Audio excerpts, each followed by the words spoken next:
Now let me give you a little simple formula for goal setting. Okay? We take 2.5 hours on the weekend for the whole 10-year plan. We don't have time for that tonight. But let me get you started with a little simple formula Mr. Schoaf gave me.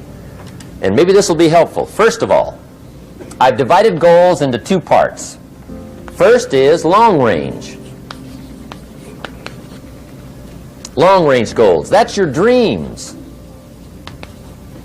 Your dreams for the next 3, 5, 10, 20, 30, 40 years. Actually, the rest of your life. Your dreams. You've got to keep dreaming. Ronald Reagan, president, said to the joint session of Congress a few weeks ago, "The Republic is a dream. And if we don't keep dreaming, we will lose the Republic." Your better future is a dream for yourself and for your family. Where do you want to go? What do you want to do? What do you want to be? What do you want to see? You've got to dream dreams. There's a Bible phrase that says, without dreams and visions, people perish. You've got to have something to go for that inspires the heart and the soul. Dreams. From the children of Sanchez, it says, take the crumbs from starving soldiers, they won't die. Take the bread from hungry children, they won't cry. But without dreams, we all will die. You've got to dream. Don't lose your dreams. For yourself, for your future, for your family. The dreams of love and enterprise and travel and doing things.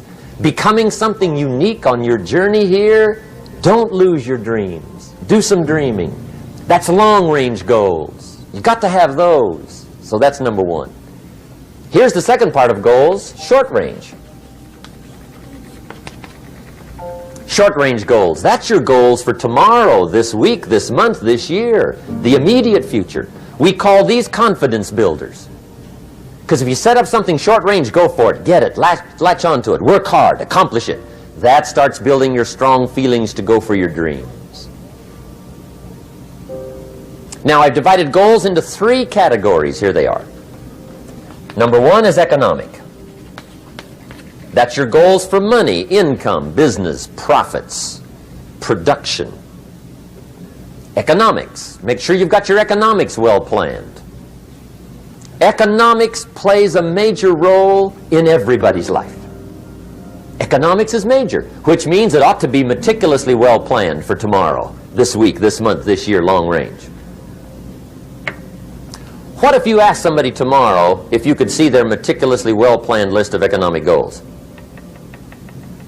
What would they probably say? They say, you some kind of a nut? You must be weird. Hey, I found out what success is. Success is doing what the failures won't do. Make sure you've got your economics well planned. It'll put you in the top 5%. One of the key little subjects we talk about on the weekend is the 7 fundamentals for wealth and happiness. And that's one of them, well-planned economics. It's a fundamental if you want to do well. Join the top 5%. Anybody in this room can join the top 5%, if you will. Okay. Now here's the second category of goals, things. Make a list of the things you want. And on my list of things, now I put everything. Little things as well as major things. Doesn't matter how small it is, it goes on my list. I used to just put major things, cars, homes. I don't do that anymore. I now load my list with everything. Everything. And the reason is, part of the fun of having a list is checking it off. That's it. Boy, at the end of the day, if you can go, got it, got it, got it, got it, got it, got it, whatever it is, right? You get into the habit. So load up your list, the things you want. Now, when you check off something major, celebrate. That's an important point to make. Celebrate your achievements. Live it up. Have a party when you reach something you've worked for a while. See, we all grow from 2 experiences. One is called the pain of losing. The other one is called the joy of winning. We need both of them. Amplify them as much as you can, which also means make losing painful. If you set up something, fooled around, didn't get it, put it on yourself.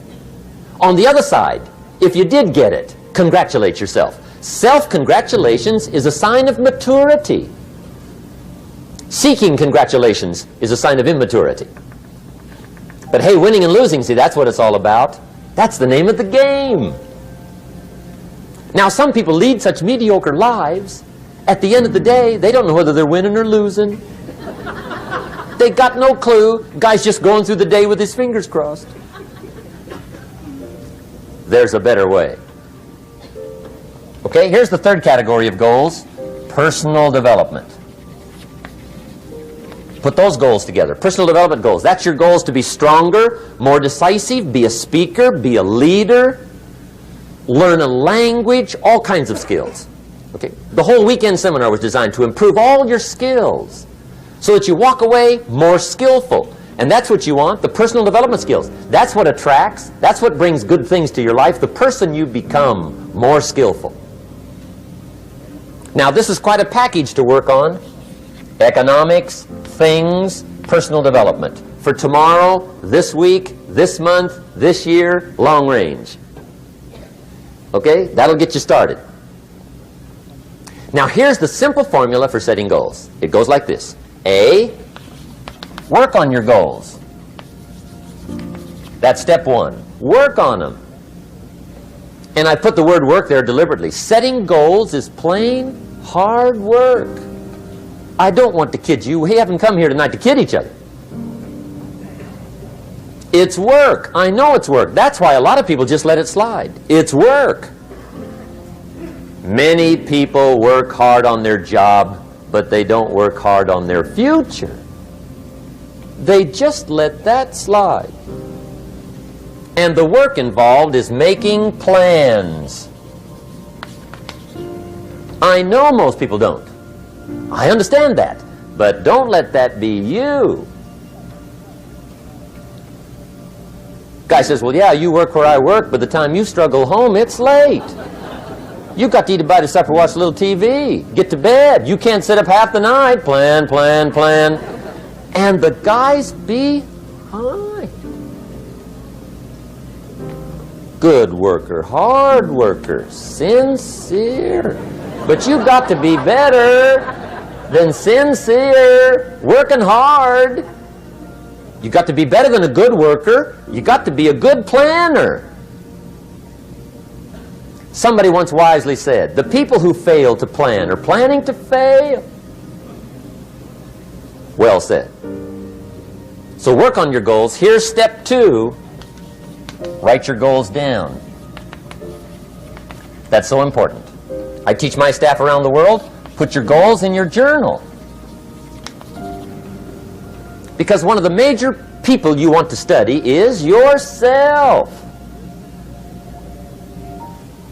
Say, here's the list of goals I put together 3 weeks ago. Here's the list of goals I put together 2 years ago. Here's some of the changes I made, rearrangement of my priorities. I scratched these off, I put these on, I've gotten these. Study your accomplishments, study what your desires are. Put them on paper, write them down. Here's another reason for writing your goals down. It shows you're serious about doing better. And to do better, you gotta get serious. You don't have to be grim, but you must be serious. Everybody hopes things will get better. Everybody hopes. Poor people hope. That ought to tell you something. It means the future does not get better by hope.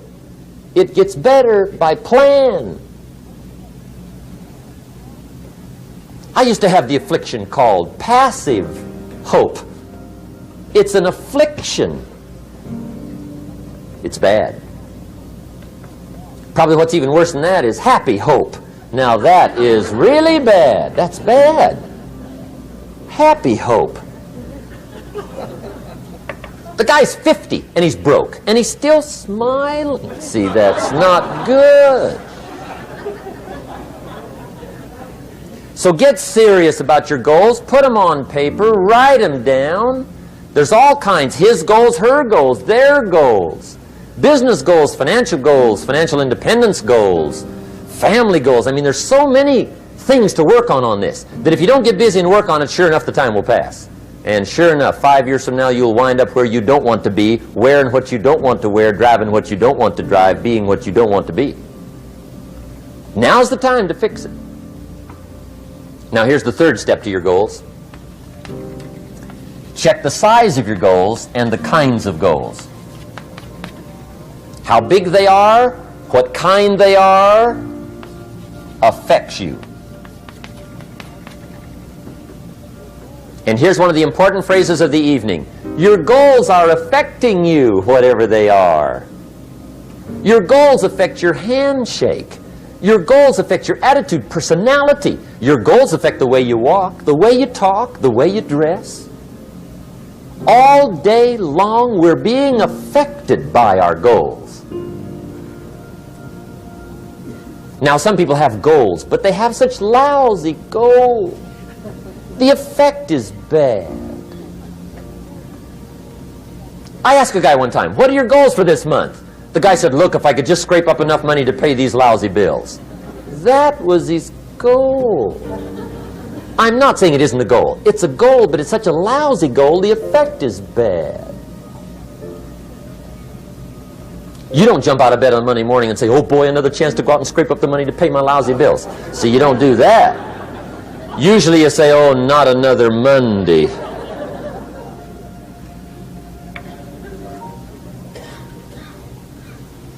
And some people have so given up on life, they have joined the thank God it's Friday club. How sad. Surely those are the same people, when life is over for them, will say, thank God it's over. Let me give you a Bible philosophy that teaches how to get whatever you want. That's the title of the next set of notes. How to get whatever you want. From the Bible. Now again, I'm an amateur when it comes to the Bible. I'm not a pro. But this I can quote, and I think that'll be sufficient. How to get whatever you want. Here's what it says if you're ready. It says, ask.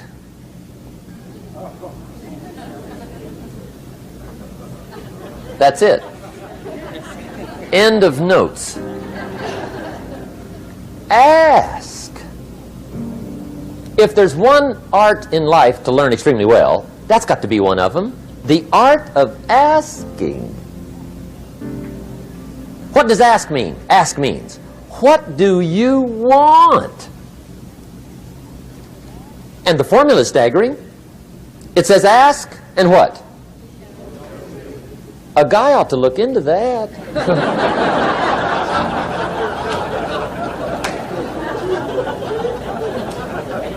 He says, yeah, but you work where I work, by the time you struggle home, it's late. You've got to eat a bite of supper, watch a little TV, get to bed. You can't sit up half the night, ask. And the guys behind.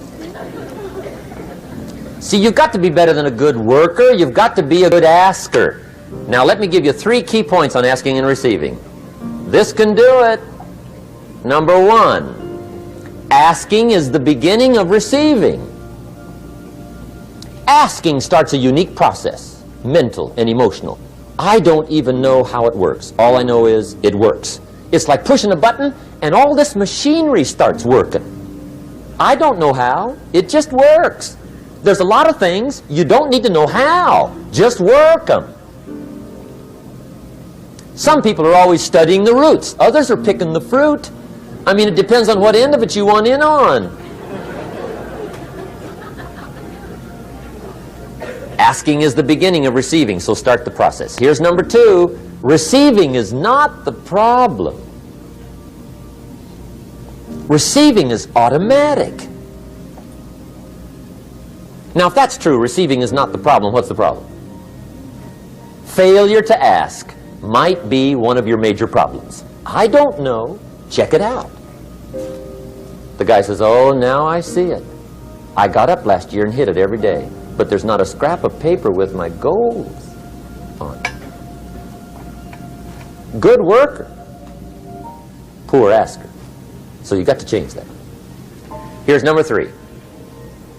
Receiving is like the ocean. There's plenty, especially in California. It's like an ocean here.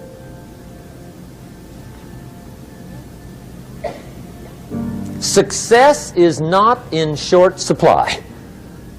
It isn't rationed, and you stepped up to the window and it was all gone. No, no, no. It's like an ocean here.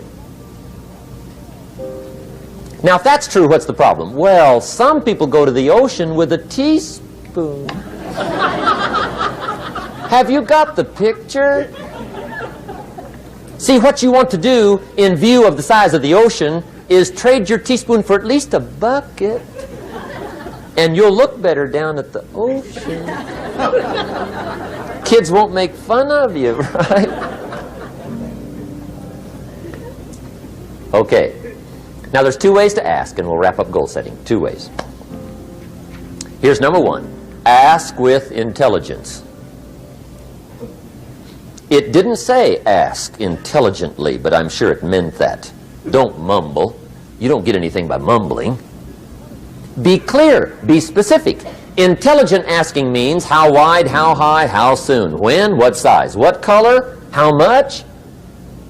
Define what you want and describe what you want. That's powerful. In the weekend seminar we teach, goals become like a magnet. They pull you that direction. And the better you describe them, the more they pull. So ask intelligently. Here's number 2. Ask with faith. That's the childish part of the equation. Believe you can get what you want like a child.